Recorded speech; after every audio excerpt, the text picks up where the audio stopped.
청취자 여러분 안녕하세요. 오늘 저희가 좀 깊이 살펴볼 자료는요. 명모임 목사님의 산상설교 시리즈 그중에서도 제17편입니다. 네, 마태복음 7.12절, 뭐랄까 우리한테는 황금률로 아주 잘 알려진 구절이죠. 이 구절에 대한 해설인데요. 오늘 이 시간을 통해서 그 깊은 의미를 한번 같이 파헤쳐보겠습니다. 네, 맞습니다. 남에게 대접을 받고자 하는 대로 너희도 남을 대접하라. 이것이 율법이요 선지자니라. 이 말씀이죠.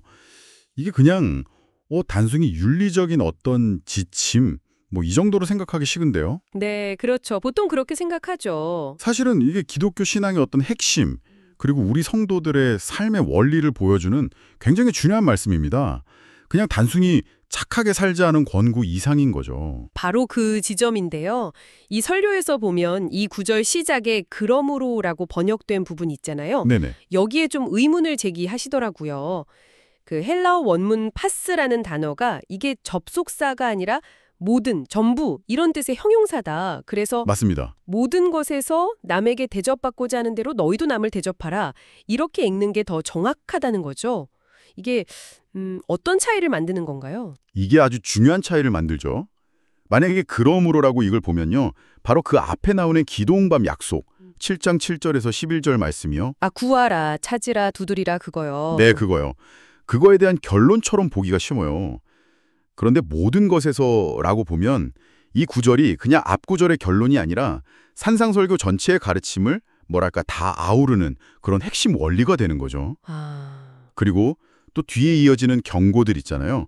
좁은 문이라든지 거짓 선지자 같은 그런 경고들 앞에서 일종의 요약적인 결론처럼 이렇게 기능하게 되는 겁니다.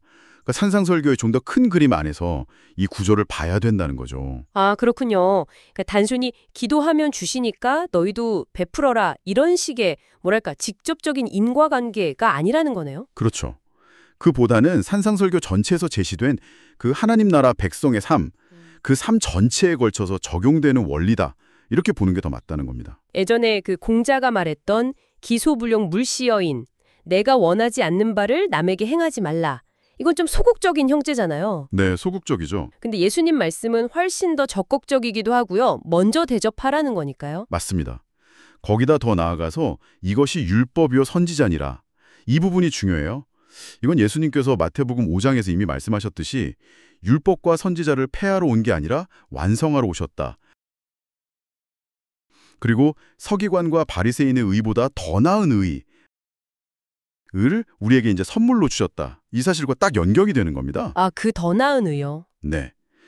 그래서 핵심적인 통찰은 뭐냐면 이 황금률이라는 게 천국에 들어가기 위한 어떤 조건이나 우리의 노력이 아니라는 거예요. 아, 조건이 아니다. 네.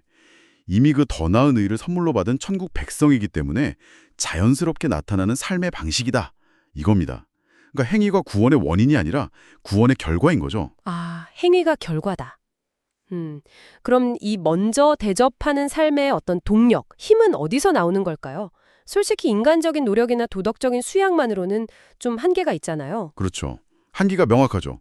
사도 바울도 갈라디아서에서 성령을 따르라고 강조했던 것 같은데요. 바로 그겁니다. 신학적으로 이걸 설명할 때 직설법이 먼저 있고 그에 따라서 명령법, 임퍼러티브가 나온다 이렇게들 말하거든요. 직설법과 명령법. 네.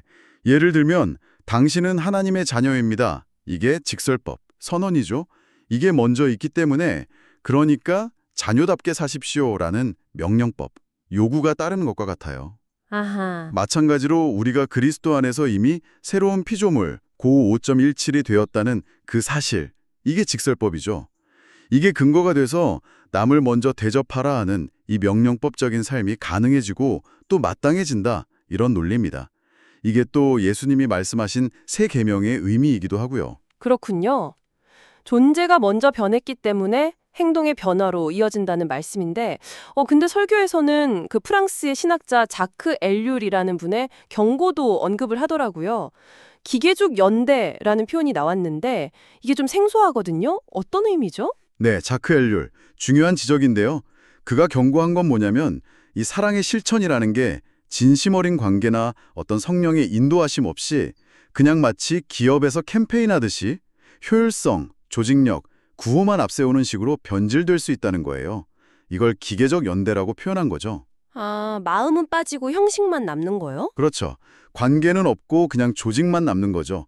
그래서 참된 섬김은 어떤 세속적인 기술이나 조직력이 아니라 성령의 인도하심, 갈 5.17, 18, 그리고 역사적인 신앙 고백, 여기에 근거해야 한다는 점을 강조한 겁니다. 이게 뭐 주관적인 신비주의로 빠지라는 게 아니라 객관적인 신앙의 토대 위에서 이루어져야 한다는 거죠. 결국은 남을 먼저 이렇게 대접하는 실천, 그 뿌리는 하나님과의 관계에 있다는 거군요.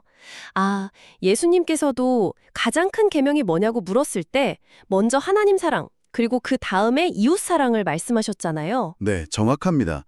하나님을 향한 그 참된 경외심, 그리고 진정한 예배가 바로 설 때, 거기서부터 이웃을 향한 건강한 사랑과 섬김이 흘러나올 수 있다는 거죠. 네. 만약에 그 예배가 형식만 남고 뭐 사람의 전통이나 계명이 하나님의 말씀을 대체해버리면 이웃사랑 역시 왜곡될 수밖에 없어요.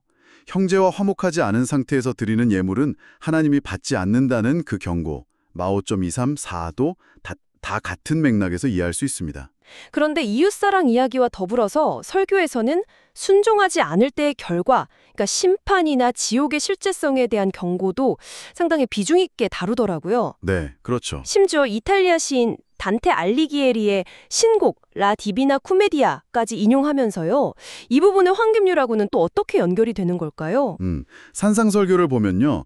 하나님 나라 백성의 그 복된 삶을 이야기하는 동시에 그 길에서 벗어났을 때의 엄중한 결과, 마5.2, 20, 29, 30, 7.21, 23, 또 아주 분명하게 경고하고 있어요. 네, 그런 부분들이 있죠. 그러니까 남을 먼저 대접하는 삶이 구원받은 자의 자연스러운 결과라는 걸 강조하면서도 동시에 이 삶을 거부하는 것은 결국 구원의 은혜에서 벗어나는 아주 심각한 문제라는 것을 보여주는 거죠.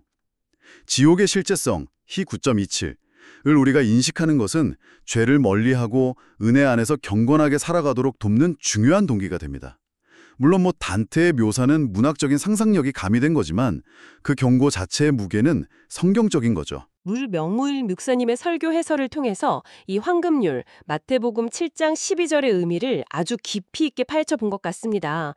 이게 그냥 단순한 도덕률이 아니라 그리스도 안에서 새롭게 된 존재가 성령의 능력에 힘입어서 하나님을 먼저 예배하고 그 관계에서 흘러나오는 힘으로 이웃을 섬기게 되는 그런 삶의 원리라는 것을 다시 한번 확인했네요. 네, 맞습니다.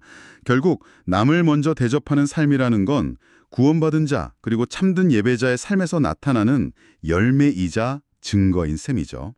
하나님과의 수직적인 관계, 즉 예배의 회복이 이웃과의 수평적인 관계 회복으로 자연스럽게 이어지는 겁니다. 네. 청취자 여러분께서도 오늘 말씀을 통해서 나는 지금 하나님을 얼마나 제대로 대접하고 있는가, 즉 예배하고 있는가, 그리고 그 힘으로 내 이웃을 어떻게 대접하고 있는가, 이걸 좀 돌아보시는 그런 시간이 되셨기를 바랍니다. 네, 오늘 저희가 준비한 이야기는 여기까지입니다. 이 황금률이 단순히 개인 윤리를 넘어서 우리 사회의 어떤 구조적인 문제들에는 또 어떻게 적용될 수 있을지 이런 부분들도 한번 고민해 보시면 좋지 않을까 싶네요. 다음 시간에 더 유익한 내용으로 찾아뵙겠습니다.